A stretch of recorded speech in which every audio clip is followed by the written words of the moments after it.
World Freedom Day, on November 9 each year, commemorates the fall of the Berlin Wall. This historic event signified the end of communism in Central and Eastern Europe. At the conclusion of World War II, Germany was divided into East and West Germany. The two sectors were divided by the American, British, and French-occupied sectors of West Germany, and the Soviet Union controlled East Germany. In 1949, East Germany became its own country. The capital city of Berlin fell within the Soviet zone of occupation. As might be expected, the living conditions between East and West Germany were very different. In capitalist West Germany, economic conditions thrived. The opposite happened in communist East Germany. In order to escape the harsh conditions of communist rule, many Germans defected to West Germany. By the late 1960s, East Germany had lost much of its population, which included a majority of its labor force. Between 1949 and 1961, nearly 3 million people had left East Germany. Out of desperation, the Soviet Union threatened the use of nuclear weapons to overtake West Germany, including West Berlin. On August 12 to 13, 1961, soldiers erected concrete posts and strung barbed wire between East and West Berlin. This action took place in the middle of the night.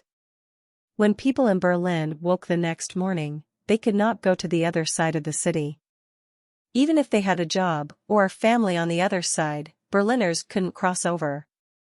They were stuck on their side of Berlin for decades. Days later, soldiers installed a sturdier wall. Eventually, electric fences, watchtowers, and minefields were installed along the 91-mile wall.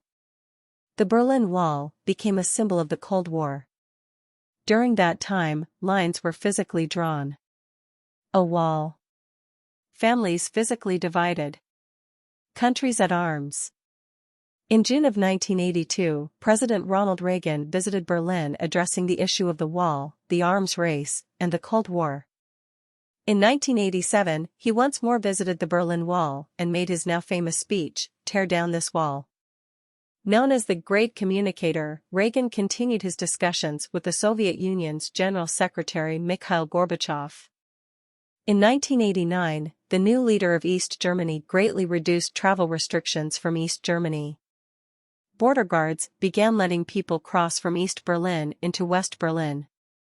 On November 9, 1989, when Berliners realized the borders were open, thousands descended upon the wall. They began chipping away at the wall with chisels and hammers. Piece by piece, the wall came down. On October 3, 1990, East and West Germany reunified into a single German state. Thank you for watching.